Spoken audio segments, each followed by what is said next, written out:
Carter Blake didn't ask for a war. He built his cabin for silence, not headlines. Tucked deep in the pine-covered slopes just outside Willow Ridge, Colorado, Carter's cabin stood with quiet pride. It had weathered storms, seasons, and solitude. No streetlights, no sidewalks, just the sound of wind brushing through timber and the distant echo of elk moving across rock.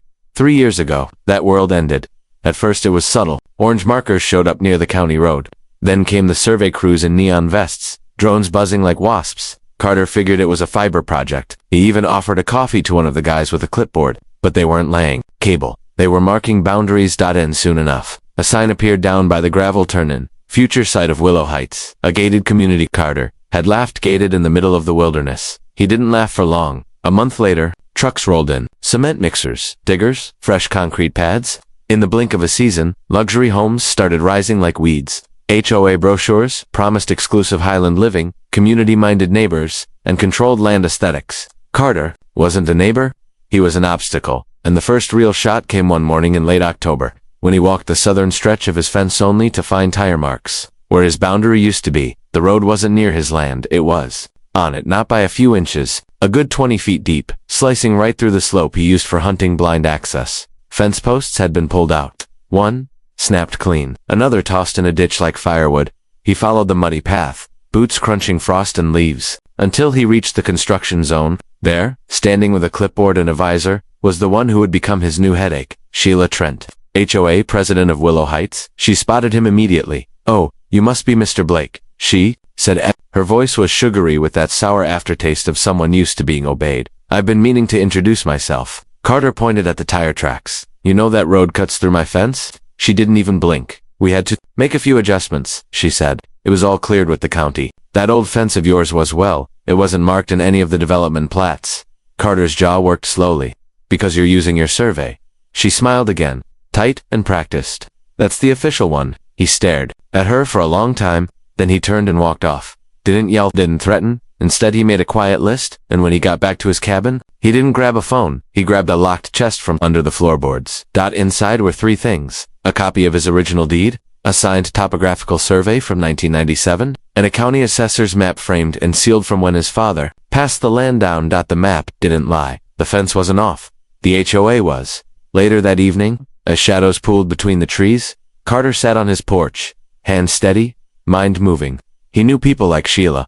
Flashy smiles, shiny houses, believing their money came with authority, but property law didn't care how much your car cost. And Carter wasn't backing down. The next morning, he drove into town not to shout, not to argue, but to build his first defense. He went straight to the county archives, dusted off records, and printed copies. He didn't just want to prove them wrong. He wanted it in writing. As he left the office, his phone buzzed.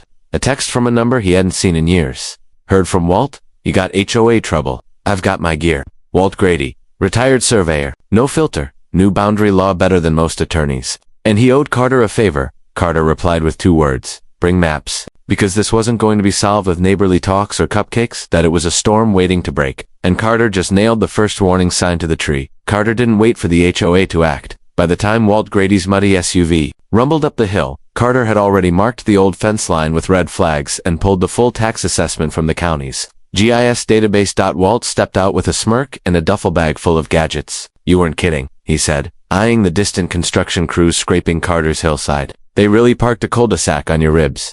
"Keep the jokes in your truck," Carter muttered. "I need proof, down to the inch."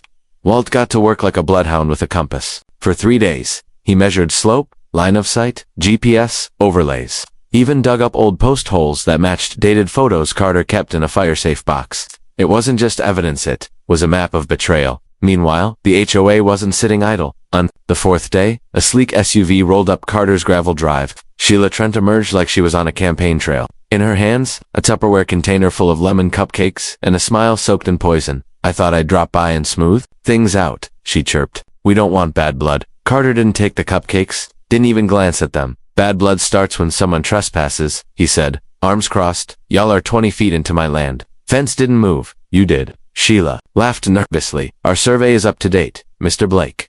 The board authorized the road based on county filings." Walt, standing behind Carter with a level still in his hand, spoke up. "You mean the rushed development plat filed last year? Without boundary validation?" Sheila blinked. "Excuse me?" Walt stepped forward, mud on his boots and fire in his voice. You didn't pull the original plats. You skipped Carter's easement record, and you paved over a drainage slope without environmental clearance. Carter added, you didn't just build over my fence. You stole land and blocked runoff. Sheila's smile faltered. I think we should have this conversation with attorneys present. No need, Carter said coolly. Already filed cease and desist. Mailed copies to your board, county, and code enforcement. Just letting you know in person. Sheila turned on her heels, frosting melting in the sun. Later that evening, bulldozers rolled in anyway. They didn't stop at the road. They started cutting into the brush beyond the flagged fence line right into Carter's wildlife buffer. That was the last straw. Carter climbed the ridge behind his cabin, drone in hand. He launched it skyward, high enough to catch every digger, every broken stake, every machine inching where it didn't belong. The footage didn't just showed deliberate destruction. But Carter didn't post it online, not yet.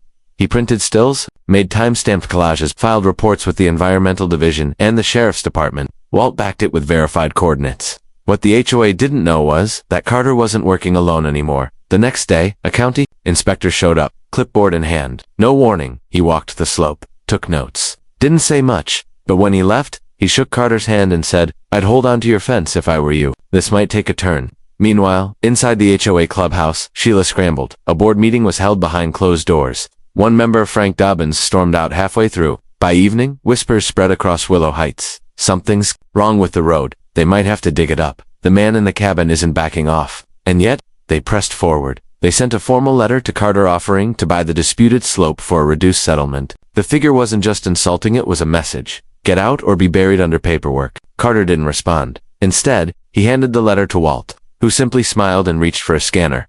Then Carter did something that made Sheila choke on her HOA punch. He posted the drone footage stitched with maps, timestamps, and survey overlays to a private mountain homeowner forum. Within hours, it spread to local pages. By nightfall, it was making its way into newsrooms. People didn't just watch it. They cheered. A man defending his land, an HOA getting sloppy, and Carter, unmoved, watching from his cabin porch with a quiet fire in his eyes.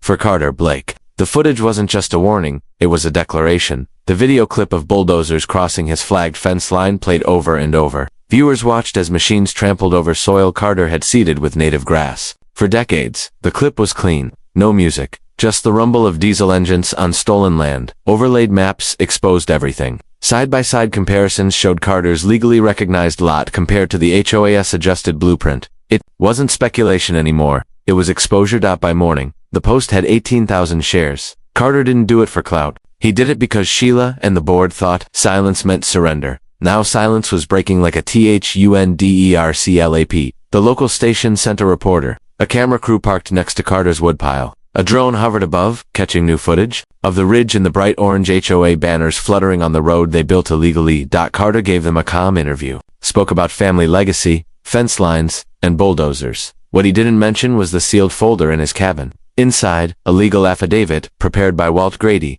notarized, signed, and backed by topographical overlays. It wasn't for TV. It was for court. Meanwhile, inside the HOA's walls, panic was quietly setting in. Sheila Trent spent most of her morning making calls not to Carter, but to HOA legal counsel. A man named Vince Barlow, sharp suit, slick hair, and a voice tones too smooth to be trusted. Vince was quick to assure her that everything was under control. But what he didn't expect was the county development office reviewing Carter's video before Vince could. Bury it in red tape. An emergency inspection was triggered. A county compliance officer arrived on the HOA road at 7:30 a.m. on a Thursday. No warning, no pleasantries. He walked the line, measured slope deviation, and took photos of concrete poured directly over drainage basins. One by one, he marked violations with spray paint. Orange for encroachment, blue for flood risk, red for restricted alteration. By noon, for homes newly built were officially flagged as potentially situated on disputed property. Sheila watched from her office window, a mug of chamomile shaking in her hand, but instead of backing off, she doubled down. A notice was taped to Carter's gate. It claimed unauthorized obstruction of community development access. Carter read it, tucked it under a paperweight, and said nothing. That same afternoon, Vince Barlow decided to visit the cabin himself. He arrived in a silver luxury car that didn't belong anywhere near gravel roads or tree sap. His shoes were polished, his tone was legal smooth. Mr. Blake, he said as Carter opened the door, I represent the Willow Heights Homeowners Association. We'd prefer to settle this quickly. Carter didn't offer a handshake. Quick's not always clean. Vince gave a rehearsed smile. I believe you're acting in good faith, but your fence lines haven't been updated in years. If we can agree to compensation for the disputed area, we can avoid unnecessary complications. Carter walked past him, down the steps. He didn't say a word until they reached the flag line where Walt had placed new, permanent survey pins marked with glow-in-the-dark paint. He pointed. You see this mark? That's my edge, that road behind you. That's 20 feet past it, and those foundations up there. Carter looked dead at Vince. They're on borrowed dirt. Vince's smile tightened. You'll be hearing from us, he said. You already did, Carter replied, walking back toward the cabin. You just weren't listening. That night, Carter didn't rest. He scanned every letter, every map, every timestamp. Walt uploaded the certified overlays into a shared drive. Legal teams were already preparing their counters. But what Carter didn't expect was what came next. An anonymous envelope showed up in Carter's mailbox. No return address. Inside were meeting minutes from the HOA board and published ones. One line stood out like a lightning strike. Proceed. With roadwork, Mr. Blake's land status can be challenged later. The envelope also included a second line, scribbled in messy ink. They knew, and they gambled. Carter held it for a long time. Then he looked out the window at the ridge, the bulldozers, the homes that didn't belong. They hadn't just made a mistake, they made a bet, and they were about to lose everything they staked the following morning.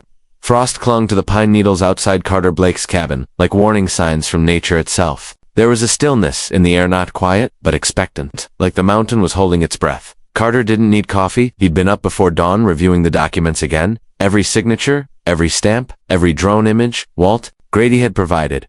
The boundary was rock solid. But Carter wasn't aiming just to prove his point anymore. He was getting ready to bury theirs. At 8:43 a.m., another luxury car wheezed up his gravel path, this time a black Mercedes with plates. From Denver County, out stepped Vince Barlow again, the HOA attorney. Only now he was flanked by a younger woman holding a digital tablet and a smug smirk. Carter didn't greet them with smiles. He let them climb the stairs and knocked twice on his cabin door before he opened it halfway. Mr. Blake, Vince said, adjusting his scarf. We've come with one last proposal. The woman beside him tapped her screen. We'd like to present a new boundary settlement, and, in exchange, we're prepared to offer a comprehensive development incentive package.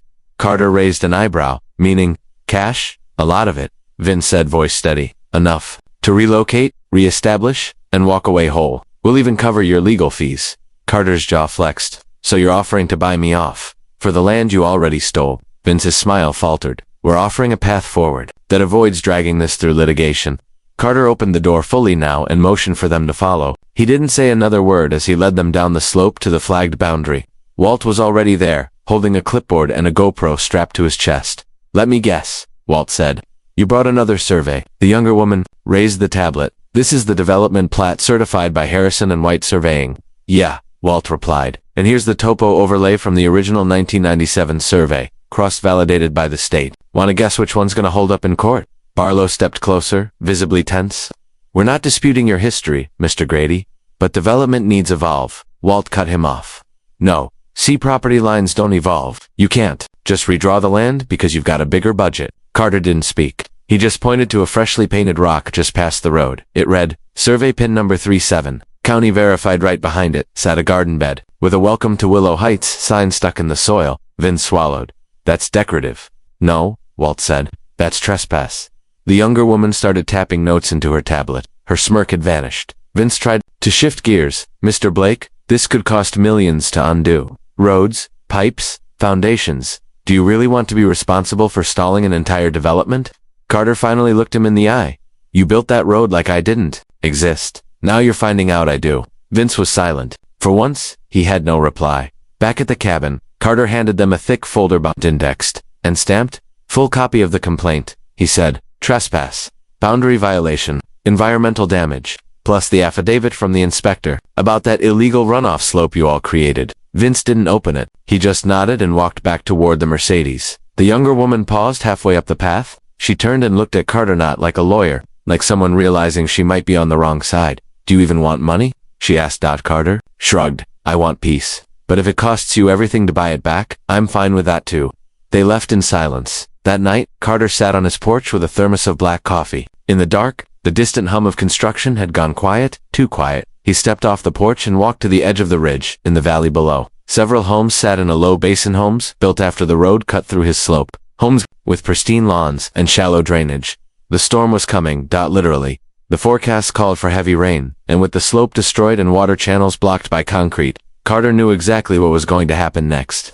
The storm didn't wait for a court date. By Sunday evening, clouds were rolling over the Colorado peaks like a curtain closing on the first act. Heavy and dark, they carried a kind of tension Carter Blake knew too well. The kind that didn't make noise until it did. He checked the radar again. The forecast didn't lie. 2 inches of rain expected overnight, concentrated in a narrow belt slicing straight through Willow Heights. Carter didn't flinch. He lit his stove, made stew, and waited. By midnight, the thunder started at 2:10 a.m. The first wave hit the slope like a freight train. Rain fell sideways. Wind whipped through the trees like it was trying to peel back the forest. The mountainside transformed into a soaked sponge with one job, to drain that water where it had always flowed. But the path was blocked. The HOAS road, poured without permits and laid right over Carter's natural runoff, acted like a dam. Behind it, pressure. Below it, foundations. And between them, a warning that had been ignored one too many times. Carter watched from the ridge through binoculars.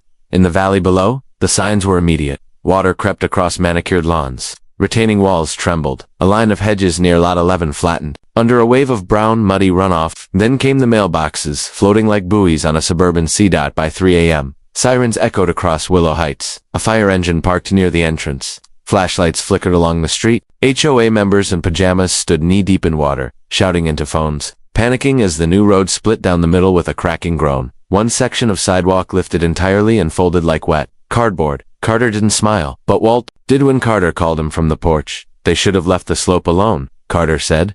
Walt chuckled. Told you, the land always remembers. By sunrise, it wasn't a neighborhood, it was a disaster scene. 4 houses had been evacuated.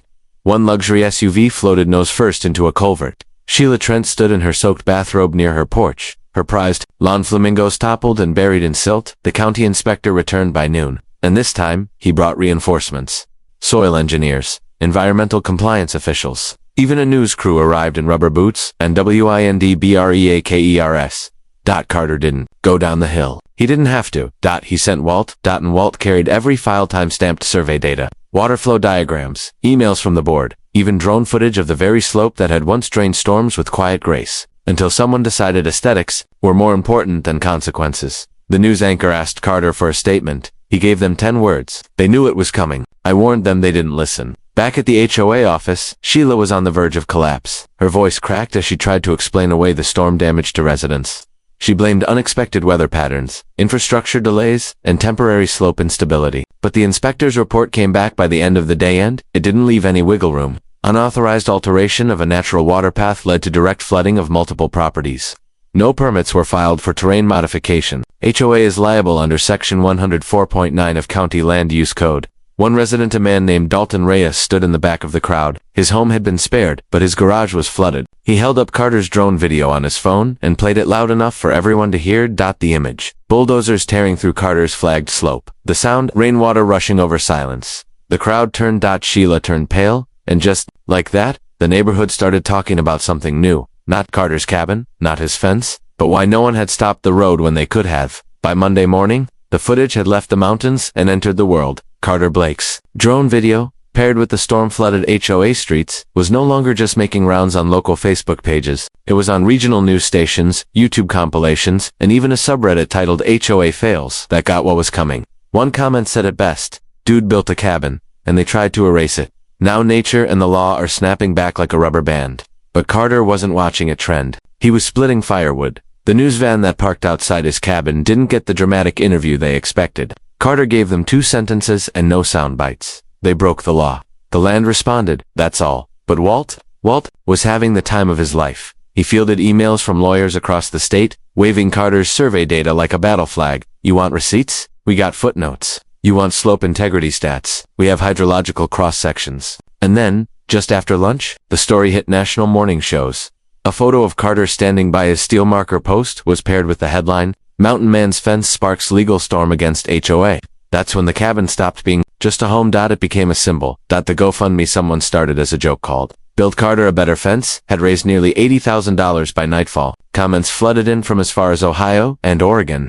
Some folks offered to send cedar planks. One group of engineers offered to design a slope-friendly retaining wall just to irritate the HOA. And as for the HOA, it was crumbling from the inside. During their emergency board meeting, Sheila tried to silence public questions with the usual jargon, community cohesion, legal procedure, construction timelines. But one resident, a retired Navy vet named Al Withers, stood up and calmly asked, Did you or did you not authorize roadwork before validating property boundaries? Sheila stuttered. The room turned. No one interrupted. Then came the leaks.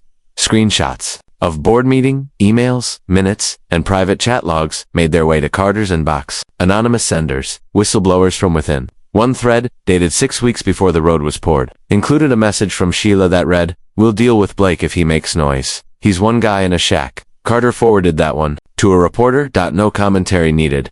Meanwhile, the county issued a stop work order across the entire HOA development. No more construction, no more paving. All permits suspended pending legal review.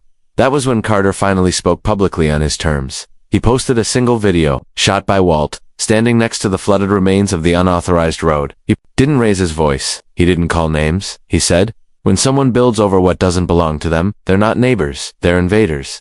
This isn't about a fence anymore. This is about the line between right and wrong, and they crossed it." The video hit 500,000 views overnight. The comments were relentless. Protect Carter at all costs. This is what happens when HOA power gets unchecked. I'm watching this like it's a courtroom drama. Sheila tried to respond with her own statement through the HOA website, but the comments were turned off. And within hours, her official apology was drowned out by memes, drone footage remixes, and TikToks reenacting Carter's standoff using toy bulldozers and garden hoses. Then came the biggest twist yet. One morning, a reporter rang Carter's cabin bell with a manila folder in hand. Inside, a copy of a class action suit being quietly organized by other homeowners in Willow Heights. The basis? Negligence, misappropriation of dues, unauthorized land use. Carter wasn't suing alone anymore. He was about to lead a flood. By the time Carter Blake stepped into the county courthouse, the story had reached every corner of the country. But Carter wasn't there for a headline. He was there for justice. The room wasn't packed, but it felt tight. HOA board members sat in their best outfits, hunched behind their attorney, Vince Barlow, who looked like he hadn't slept since the flood. Across the aisle, Carter wore his usual worn jeans, boots, a flannel shirt, and a binder tucked under his arm. Walt Grady stood beside him with rolled-up survey maps and a thumb drive like a sword at his hip. The judge gray-haired and depend. The session without fanfare. Let's begin with the matter of property encroachment and unlawful development. Vince stood first, putting on his polished lawyer voice. He painted Carter's old fence as unclear, poorly maintained, and easily mistaken. He argued the development was an honest misinterpretation and that Carter had refused reasonable financial resolution. But Carter didn't flinch. He let him talk. Then the judge turned to Carter, double quotes, "Mr. Blake, you have your statement?" Carter nodded once, walked to the front, placed the binder down. Then he spoke clear, low, measured. "Your Honor, this isn't just about property lines. It's about deception. They had the county map. They knew where my land ended, and they built anyway." He clicked the first slide on Walt's laptop. Drone footage lit the courtroom wall. The road cutting through Carter's marked fence line. Bulldozers rolling in. Walt narrating survey data on site. Timestamp overlays. Then, the second slide. Rainstorm, mud, flooded garages, a street sign floating in runoff water. A gasp rippled through the courtroom. Even the judge leaned forward. Then came the kicker. Carter handed over the anonymous email printouts, the internal HOA message where Sheila had written, "We'll deal with Blake if he makes noise." The judge raised an eyebrow. "This is your HOA president." Vince scrambled to object. "That email's authenticity hasn't. It's already been verified." Carter cut in. "Metadata confirmed by county investigators 2 days ago. Timestamp matches file creation. Your Honor, they didn't misread the line. They planned to erase it." The judge asked Vince if the HOA had a copy of their development approval permits for slope modification and drainage rerouting. Vince paused. "We don't have that documentation with us today." The judge slammed his gavel once. "Then we'll adjourn this hearing." But no, this court takes land theft and environmental violations seriously, and from what I've seen so far, you may have bigger problems than just Mr. Blake. Court recessed. The board scrambled out like rats from a leaking ship. Walt and Carter didn't say a word until they hit the sidewalk. "You see Trent's face?" Walt asked.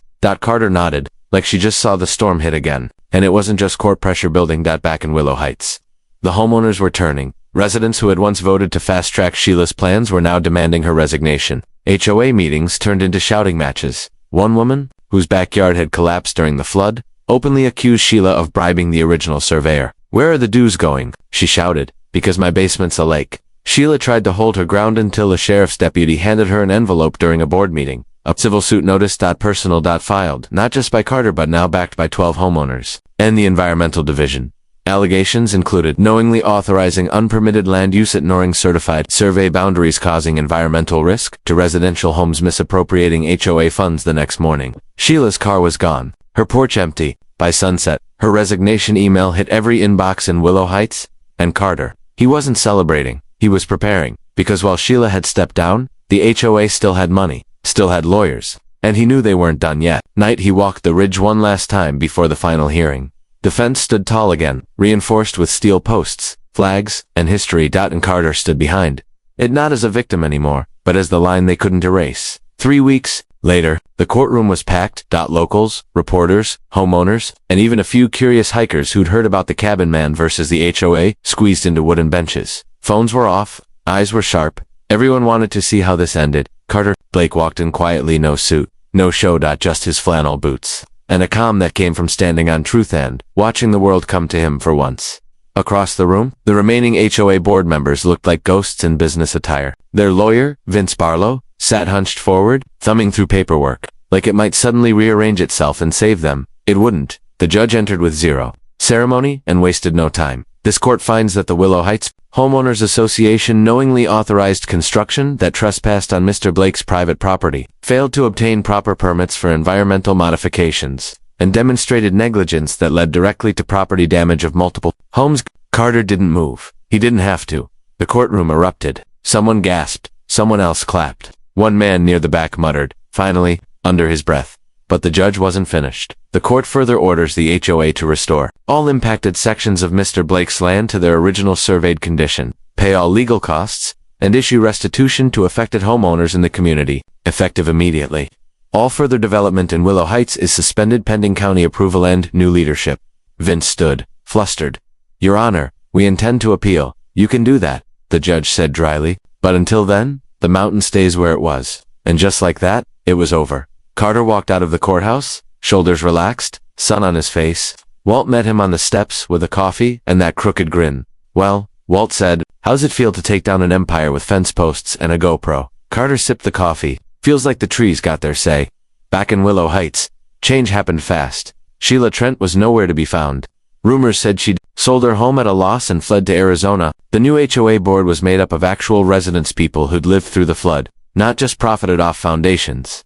One of the first things they did, they took down the signs marking private HOA access only. They put up new ones, entering Willow Ridge, respect the land, respect the line. And Carter, he didn't give another interview. He didn't need to, but he did write one post on the GoFundMe page, now sitting at over $110,000. Every dollar's going to rebuild the ridge. No fences this time, just stone markers and trail cameras, so the next guy who tries what they did knows exactly where the line is. People loved it. One artist even mailed him a painting, his cabin standing tall as storm clouds rolled past, the fence shining with frost in the foreground. He hung it in the hallway. Life didn't go back to normal, but it got quieter. The new slope restoration team arrived without bulldozers, just shovels, native seeds, and plans approved by the county. Carter walked them through the old path, taught them how the rain moved, how the deer crossed, how the ground responded when you listened instead of dug.